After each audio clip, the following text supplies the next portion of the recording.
बिस्मिल्लाहिर्रहमानिर्रहीम, अस्सलाम वालेकुम। खेलों की खबरों पर तबसरों और तस्जियों सजे स्कोर के एक और प्रोग्राम के साथ सैयद याया हुसैनी आपकी खिदमत में हाजिर है। न्यूजीलैंड के खिलाफ कराची टेस्ट में पाकिस्तान ने पहली इनिंग में खेल के तीसरे दिन मैच पर अपनी गिरफ्त मजबूत कर ली, जिसकी वजह इमामुल हक, सऊद शकील और विकेट कीपर सरफराज अहमद की शानदार बैटिंग रही। इमामुल हक और बाएं हाथ से बैटिंग करने वाले सऊद शकील के दरमियान चौथी विकेट पर 83 रन की शराकत बनी। इमामुल हक 83 रन की इनिंग खेलकर साउथी की गेंद पर विकेटों के पीछे कैच हुए, लेकिन इसके बाद सऊद शकील और विकेट कीपर सरफराज अहमद ने जिम्मेदाराना बैटिंग करते हुए पांचवें विकेट पर 150 रन की मजबूत पार्टनरशिप कायम की। विकेट कीपर सरफराज अहमद अपने टेस्ट करियर की 21वीं निफ सेंचुरी बनाने में कामयाब हुए। साबिक कप्तान ने 109 गेंदों पर 10 चौकों की मदद से 78 रन बनाए। बाएं हाथ के बैट्समैन सऊद शकील का टेस्ट क्रिकेट में पुरएतमाद आगाज़। 27 साल के सऊद शकील ने पहला टेस्ट पिंडी में इंग्लैंड के खिलाफ खेला। पहली टेस्ट इनिंग में सऊद शकील 94 गेंदों पर 37 रन बना सके। इंग्लैंड के खिलाफ सऊद शकील ने 3 टेस्ट की 6 इनिंग्स में बैटिंग की।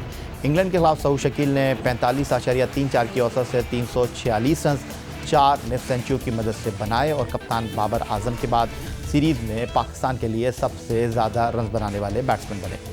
न्यूजीलैंड के खिलाफ कराची टेस्ट की पहली इनिंग में सऊद शकील ने पहली टेस्ट सेंचुरी स्कोर की। कुछ बात कर लेते हैं पाकिस्तान ख़वातीन क्रिकेट टीम की। ऑस्ट्रेलिया के दौरे पर रवानगी से कबल और T20 वर्ल्ड कप में शिरकत के लिए टीम जुम्मे को ऑस्ट्रेलिया रवाना हो रही है। पाकिस्तान ख़वातीन टीम का 15 रुकनी स्क्वाड कराची में ट्रेनिंग में मसरूफ़ है। पाकिस्तान ख़वातीन टीम दौरा ऑस्ट्रेलिया और फिर जनूबी अफ्रीका में होने वाले T20 वर्ल्ड कप के लिए भरपूर तैयारियां कर रही है।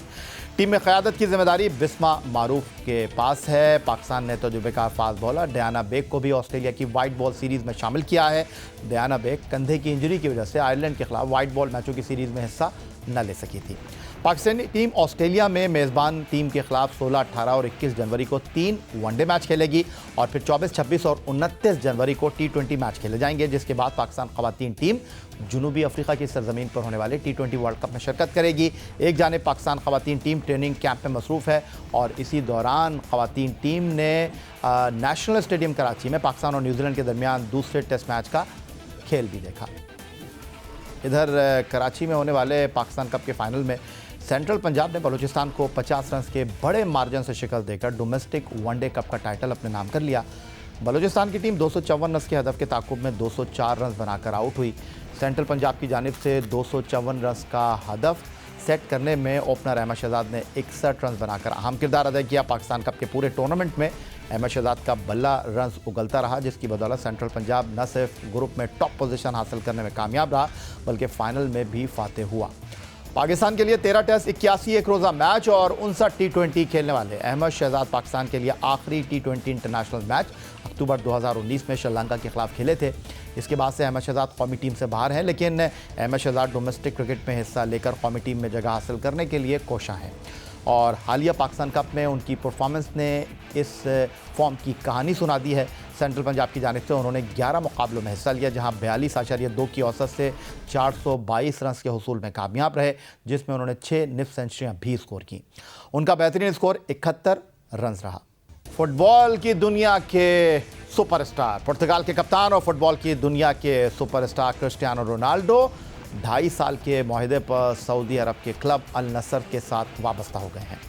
अल नसर क्लब, जो 1955 में सऊदी अरब के शहर रियाद में वजूद में आया, वो सऊदी अरब का एक कदीम तरीन फुटबॉल क्लब है और इसने सऊदी प्रीमियर लीग टाइटल 9 मरतबा अपने नाम किया है। क्रिस्टियानो रोनाल्डो ने मैनचेस्टर यूनाइटेड के साथ नवंबर 2022 में बाहमी मुआहदे के जरिए अलहदगी का ऐलान किया था। 37 साला पुर्तगाली टीम के कप्तान बरतानवी क्लब मैनचेस्टर यूनाइटेड को छोड़ने के बाद सऊदी अरब के क्लब अल नसर में शामिल हो गए हैं। सऊदी क्लब से उनका मुआहदा जून 2025 तक का है। इत्तलात के मुताबिक अल नसर क्लब से रोनाल्डो फुटबॉल की तारीख की सबसे बड़ी तनख्वाह सालाना 177 मिलियन पाउंड से ज़्यादा वसूल करेंगे। ये रोनाल्डो के करियर का आखिरी मुआहदा भी हो सकता है, क्योंकि वो 40 साल की उम्र में रिटायर होने का इरादा रखते हैं। रोनाल्डो फुटबॉल की तारीख में सबसे ज़्यादा गोल करने वाले खिलाड़ी हैं, जिन्होंने 2022 के आखिर तक करियर के मजमूई तौर पर 819 गोल किए हैं। उन्होंने स्पेनिश टीम रियल मैड्रिड के लिए मजमूई तौर पर 450 गोल किए, मैनचेस्टर यूनाइटेड के लिए 346 मैचों में 145 गोल किए, पुर्तगाल की कौमी टीम के लिए 118 और इटालियन क्लब यूवेंटस के लिए 100 गोल स्कोर किए। हाल ही में रोनाल्डो ने अपना आखिरी वर्ल्ड कप कतर 2022 टूर्नामेंट के दौरान खेला, जहां क्वार्टर फाइनल में पुर्तगाल मराकश के हाथों शिकस्त के बाद टूर्नामेंट से बाहर हो गई। क्लब को ज्वाइन करने के बाद रियाद में स्टार फुटबॉलर क्रिस्टियानो रोनाल्डो का वालेहाना इस्तकबाल किया गया। रियाद के मरसूल पार्क स्टेडियम में अल नसर क्लब ने एक सरकारी तकरीब का एहतमाम किया, जिसमें हज़ारों की तादाद में रोनाल्डो के चाहने वालों और अल नसर क्लब के सपोर्टर्स ने शिरकत की। मिलते हैं एक ब्रेक के बाद।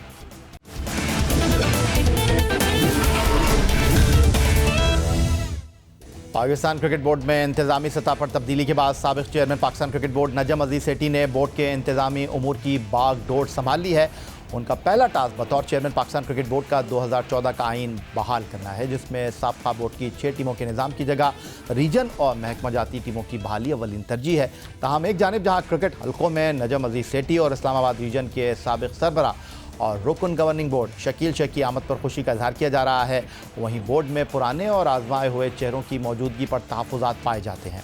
बिलखुसूस 23 टेस्ट और 12 वनडे खेलने वाले 69 साल के हारून रशीद, जो शाहिद आफरीदी की सिलेक्शन कमेटी के साथ मंजर आम पर आए हैं, माजी में नजम अजीज सेठी की सरबराही में काम करने वाले बोर्ड में डायरेक्टर क्रिकेट, डायरेक्टर डोमेस्टिक और बतौर चीफ सिलेक्टर खिदमात अंजाम दे चुके हैं। दिलचस्प अमर यह है कि हारून रशीद ने हाल ही में एहसान मानी के क्रिकेट बोर्ड में 6 टीमों के हवाले से ब्रीफिंग दी थी और इसके बाद उनकी छुट्टी कर दी गई थी। पीसीबी में माहाना 14,72,500 रुपये तनख्वाह लेने वाले director high performance centre, 2 test 2 one day खेलने वाले 53 साल के नदीम खान, जिन्होंने कई टेस्ट क्रिकेटर्स को नेशनल हाई परफॉर्मेंस सेंटर में प्रैक्टिस करने से रोक दिया था और डोमेस्टिक क्रिकेट में उनके किए जाने वाले इक़दामात पर नजम अजीज सेठी की सरबराही में काम करने वाली कमेटी ने शदीद तहफ़्फ़ुज़ात का इजहार किया। उनके बोर्ड में रहने का सीधा मतलब यह होगा कि मौजूदा बोर्ड सिर्फ निज़ाम को तब्दील करना चाहता है, चेहरे वही रहेंगे। साबिक़ वज़ीर आज़म इमरान खान के इंतहाई करीब समझे जाने वाले 59 साल के test fast bowler Zakir Khan, जिन्होंने 2 टेस्ट और 17 वनडे खेले, चेयरमैन पीसीबी उनके मुस्तकबिल के बारे में क्या फैसला करते हैं, बड़ा सवाल है। शाहिद आफरीदी की सिलेक्शन कमेटी में शामिल 42 साल के राव इफ्तिखार अंजुम, जिन्होंने पाकिस्तान के लिए 1 टेस्ट, 62 वनडे और 2 T20 खेले, साबका क्रिकेट बोर्ड में जूनियर सिलेक्शन कमेटी और बतौर junior fast bowler coach inning खेल चुके हैं। जबकि 60 साल के साबिक first class cricketer Umar Rashid Dar मुख्तलिफ हैसियतों में बोर्ड के साथ कई सालों से मुंसलिक हैं। अब देखना होगा नजम अजीज सेठी निज़ाम के साथ चेहरे भी तब्दील करते हैं या फिर वही होगा जो माजी में होता रहा है। इस तमाम सूरत हाल पर गुफ्तगू करने के लिए हमारे साथ मौजूद हैं test fast bowler Aqib Javed साहब, जो पाकिस्तान क्रिकेट पर बड़ी गहरी निगाह रखते हैं और बड़ा संजीदा और खुले अंदाज में गुफ्तगू करते हैं। उनको खुशामदीद कहेंगे। आकिब जावेद साहब, आपने गुफ्तगू सुनी, क्या कहना चाहेंगे? एक बार फिर वही हारून रशीद, एक बार फिर वही मोहतशिम रशीद, एक बार फिर पाकिस्तान क्रिकेट बोर्ड में वही ज़ाकिर खान और डोमेस्टिक क्रिकेट का जो हाल रहा पिछले 3 साल, आप कहते हैं कुछ हुआ ही नहीं। नदीम खान, उनको होना चाहिए बोर्ड में? देखिए यार, डेफिनेटली वो चेंजेस तो उनको लानी पड़ेंगी, क्योंकि देखिए जो रशीद राजा के साथ हुआ, मानी साहब की जो टीम लेके चले, तो इन रिजल्ट तो फिर तो ये तो कोई भी चेयरमैन आता है तो उसको मैं तो हमेशा समझता हूँ कि उसको 6 महीने देने चाहिए उनकी अपनी पॉलिसीज बनाने में, इम्प्लीमेंट करने में टाइम इतना तो लगता है। डेफिनेटली अगर आपने डेवलपमेंट की बात करनी है, जो आज हमें कोई प्लेयर पीछे नजर नहीं आता, तो उसकी बड़ी वजह तो वही है कि जो आपकी रीजनल एकेडमीज होती थी, जो नेशनल एकेडमी थी, वो रनिंग रेगुलरली रन करती थी, आपको प्लेयर्स का पूल बढ़ता जाता था। और दूसरा ये कि जो जुल्म हुआ है वो ये हुआ है कि 24 करोड़ के मुल्क में सिर्फ एक गेम है जो लोग खेलते हैं, और वो सिर्फ उसमें 200 प्लेयर्स को आप सिर्फ एडजस्ट कर सकते हैं, जो कि बहुत बड़ी ज्यादती है। और आप जब डिपार्टमेंट आएंगे ऑन ग्राउंड, डिपार्टमेंट देखिए ब्लेसिंग है पाकिस्तान के लिए, क्योंकि पैसा वो खुद लगाते हैं, प्लेयर्स को ट्रेंड वो खुद करते हैं और पाकिस्तान के लिए वो अवेलेबल होते हैं खेलने के लिए। और वो बना इसलिए देते हैं कि वो जब किसी को नौकरी देनी होती है तो वो बहुत सोच समझ के सही बंदा सेलेक्ट करते हैं, जिसको 14-15 साल वो उनसे क्रिकेट खेले, फिर उसको वो भरपूर मुकम्मल चांस देते हैं। 2-3 सीजन बाद प्लेयर इंप्रूव हो ही जाता है। जहाँ ये एसोसिएशंस की सियासत है, इसमें प्लेयर कभी डेवलप हो ही नहीं सकता, क्योंकि उन्होंने वोट लेने होते हैं और वो फिर सबको खुश करने के लिए एक प्लेयर है उसको 2 मैच दे दिए, किसी को 3 दे दिए। एंड ऑफ द सीजन कोई प्लेयर डेवलप नहीं होता। जितने ये प्लेयर डेवलप हुए हैं अगर आप उनकी हिस्ट्री में जाएं तो वो सारे के सारे डिपार्टमेंट क्रिकेट से वो डेवलप हुए हैं। तो आकिब जावेद साहब, ये जो मेरा बुनियादी सवाल आपके साथ है कि निज़ाम बदलना है, चेहरे बदलना है, या सिर्फ निज़ाम बदल कर पुराने चेहरों के साथ आप लीपा पोती करना चाहते हैं? इत्तेफाक करते हैं इस बात से कि वो लोग जो माजी में क्रिकेट बोर्ड में रहे बड़ी बड़ी तनख्वाहों पर लेकिन डिलीवर नहीं कर सके, उनको एक बार फिर नजम अजीज़ सेठी की सरबराही में काम करने का मौका मिलना चाहिए या नहीं? नहीं, देखिए, आपने देखना ये होता है कि एक बंदा हम लेकर आए 3-4 काम किया क्या है, अगर उसको काम आता तो तब ना कर लेता। तो आई थिंक एक तो ये है कि आपकी बोर्ड की पॉलिसी क्या, और दूसरा जिन लोगों को आपने रखा है क्या वो डिजर्विंग है, right man for the right job वो है या नहीं है। तो इसका फैसला जो है वो सिटी साहब को करना पड़ेगा। और शकील शेख भी आए हैं तो बड़ी अच्छी तरह समझते हैं, लोगों को भी समझते हैं कि कौन बंदा किस काम का है।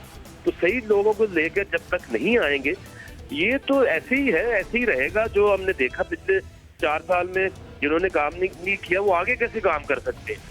मैं यही आपसे जानने की कोशिश कर रहा हूँ। हर साल ड्राफ्ट होता है, आप 8 खिलाड़ियों को रिटेन करते हैं, बाकी खिलाड़ियों को ड्राफ्ट से पिक करते हैं, कुछ खिलाड़ियों को आप छोड़ते हैं फिर पकड़ते हैं, उनकी वजह आप बताते हैं कि जी हमें एक और इनको मौका देना चाह रहे हैं। लेकिन मैं ख़ास तौर पर नदीम खान साहब के हवाले से बात करना चाहूँगा कि जो नए निज़ाम को लेकर आए, उन्होंने कहा कि जी एक अपना क्लब होना चाहिए, उसके अंदर एक स्विमिंग पूल होना चाहिए, उसके अंदर तो क्वालिफाइड कोचेज़ होने चाहिए, उनको स्पॉन्सरशिप भी मिलेगी। अब सुना है कि जब नई मैनेजमेंट कमेटी के सामने ये सारी चीज़ें उन्होंने बयान की तो वो अपनी ही गुफ्तगू का दिफा नहीं कर सके। तो अब नदीम खान साहब किस हैसियत में काम करेंगे, ये सबसे बड़ा सवाल है। कि देखिए, जब ये बोर्ड चेंज होता है, जो कि मैंने रमीज राजा साहब को भी ये मशवरा दिया था कि जैसे गवर्नमेंट चेंज होती है, चेयरमैन चेंज होता है और आप बिजनेस से अपना रिजाइन कर दे, आपके जो प्राइम मिनिस्टर जिन्होंने आपको लगाया था वो चले गए, तो आपको इखलाकन के साथ रिजाइन करना चाहिए। लेकिन उन्होंने नहीं वो इज्जत वाला रास्ता बनाया। और अब ये नदीम खान जो है, इनको खुद ही सोचना चाहिए कि यार मैं एक क्रिकेट बोर्ड में कोई सारी जिंदगी ये नौकरियां नहीं होती, ये टास्क ओरिएंटेड जॉब होती हैं। अगर ठीक है बैठे रहना, पैसे मिलते रहे, नौकरी चलती रहे, तो हो सकता है थोड़ी देर और चल जाए, लेकिन ये सारे सेठी को भी ले डूबेंगे अपने साथ। तो सेठी साहब को आप क्या मशवरा देना चाहेंगे?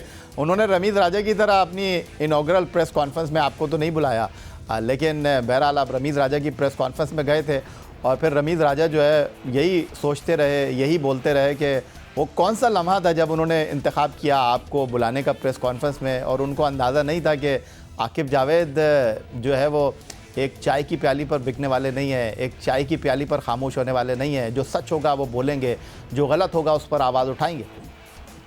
डेफिनेटली, देखिए यही हमारा, मैं पहुंचता है कि मैं टीवी के ऊपर बात करूं। जो आपको चीज समझ आती है आपको वो बोलनी चाहिए, और जो सही है उसको अप्रिशिएट करें, और जो गलत चीज है उसकी निशानदेही करना हमारा फर्ज है। ये पता नहीं क्या समझते हैं कि किसी को चुप करा देने से जो काम गलत है वो सही हो जाएगा, ये कभी हो नहीं सकता। और नजम सेठी साहब को भी ये समझना, उनको समझ है और उनको समझ होनी चाहिए कि जब तक काम ठीक नहीं होगा वो कैसे इस सीट के ऊपर कंटिन्यू कर सकते हैं।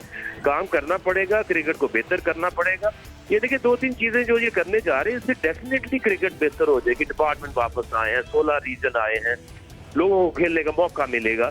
और एक चीज और कि ये रिव्यू जरूर करना चाहिए कि ये जो लोग रखे हैं वो बहुत ज्यादा हैवी उनको जो पर्क्स दिए गए हैं, एक होना चाहिए, बैलेंस सा होना चाहिए। हम जब काम करते थे एनसीए में तो हम तो बहुत थोड़े पैसों में काम कर लेते थे, तो वो काम करने का शौक था। ये जो सफारिशी निज़ाम है, इसमें आप सफारिश करा के नौकरी तो ले सकते हैं, लेकिन फिर काम कौन करेगा आपकी जगह। अच्छा आकिब जावेद साहब, आपकी मौजूदगी का फ़ायदा उठाऊंगा और जानना आपसे मैं ये चाहूँगा कि मीर हमज़ा के सिलेक्शन पर बहुत ज़्यादा क्रिटिसिज्म हो रहा है। 3 इनिंग में वो विकेट लेस रहे हैं, लेकिन उन्होंने रन्स इतने ज़्यादा लीक नहीं किए, बॉलिंग लाइन और लेंथ के साथ की है, अनलकी रहे हैं, कुछ उनके फैसले रिवर्स हो गए, कुछ उनकी गेंदों पर कैच ड्रॉप हो गए, कुछ उनकी गेंद पर बैट्समैन जो है बिल्कुल बाल बचे। तो आप क्या सजेस्ट करना चाहेंगे इस बार जो हमने अपने फास्ट बॉलर्स को मौका दिया, और उन फास्ट बॉलर को मौका दिया जो डोमेस्टिक क्रिकेट में उम्दा कारकर्दगी का मुजाहरा कर रहे थे, कि हम फिर बाद में रोना रोते हैं कि जी वो वाइट बॉल क्रिकेट के बॉलर लाए थे वो अनफिट हो गए। अनफिट तो नहीं हुए मीर हमजा, लेकिन उन्होंने बॉलिंग की है। मसला ये है कि विकेट नहीं ले पा रहे हैं। वजह ये है कि देखिए जिस तरह की पिचेज बनाई है न्यूजीलैंड के अगेंस्ट, इवन इंग्लैंड के अगेंस्ट, ये तो वैसी क्रिकेट के साथ ज्यादती है। आप ये अब दोनों टीमें हैं, दोनों एक जैसा खेलती हैं, थोड़ा सा न्यूजीलैंड थोड़ा एग्रेसिव है, बट पाकिस्तान को हराना इस माइंडसेट से बड़ा मुश्किल है कि वो घर से निकलते ही है कि ड्रॉ करना है। अभी मैं देख रहा था सारे कोई 100 कर रहा है, कोई 80 कर रहा है, वो सिर्फ और सिर्फ अपनी जो प्लेस है टीम के अंदर उसके लिए खेल रहे हैं। वो बिल्कुल इसलिए नहीं खेल रहे कि पाकिस्तान ने टेस्ट मैच जीतना है।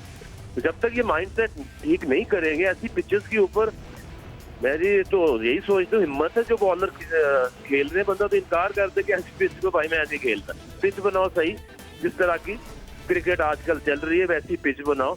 हर वक्त इनको डर लगा रहता है कि कहीं हार ना जाए, हार गए तो रिप्लेस हो जाएंगे। चेयरमैन से लेके नीचे सिलेक्टर, कोच, कप्तान, हर वक्त इनकी टांगे कांपती रहती हैं। मुझे इस चीज की समझ नहीं आती। स्पोर्ट्स है, उसको खेलो, बड़े दिल से खेलो, उसमें कोई इंजॉयमेंट हो, उसमें कोई देखने के लिए लोगों के लिए कुछ हो। ये पर्सनल ग्लोरीज, पर्सनल स्कोरिंग करते रहेंगे तो ये बेड़ा गर्क हो जाएगा क्रिकेट का, लोग देखना बंद कर देंगे इसको। सरफराज अहमद के बारे में क्या कहेंगे? शोएब मलिक शाहिद आफरीदी को मशवरा दे रहे हैं कि भाई सरफराज अहमद को टेस्ट टीम में डाला है, 3 इनिंग में 350 उन्होंने कर लिए हैं, उनको वनडे टीम में भी डाल लें, क्योंकि इस साल वर्ल्ड कप हम भारत में खेलने जा रहे हैं और वो मिडल ओवर्स में अच्छा खेलते हैं, स्कोर बोर्ड को चलाते हैं। आप क्या कहेंगे? आर्चर के साथ भी ज्यादती की और सरफराज के साथ भी ज्यादती की। साल जो जाया हुए हैं उसकी पाकिस्तान टीम को एक अच्छा प्लेयर जो मिल सकता, जो उसको जानबूझ के पीछे धकेला गया, तो डेफिनेटली उसको वनडे में भी खिलाना चाहिए। क्योंकि अगर आप रिजवान की वनडे की परफॉर्मेंस भी देखें तो वो इतनी अच्छी नहीं है। तो इसलिए मैं समझता हूँ कि अब अगर वो आया है, फॉर्म में है, स्कोर कर रहा है, तो फिर क्यों उसको खिलाने में प्रॉब्लम क्या हो सकती है। बहुत शुक्रिया आपका। आकिब जावेद साहब हमारे साथ मौजूद थे, लाहौर कलंदर के director cricket, test fast bowler और पाकिस्तान क्रिकेट बोर्ड के उमूर और कौमी टीम के मौजूदा सीरीज़ में न्यूजीलैंड के ख़िलाफ़ खेलने के हवाले से अपने ख़यालात का इजहार कर रहे थे।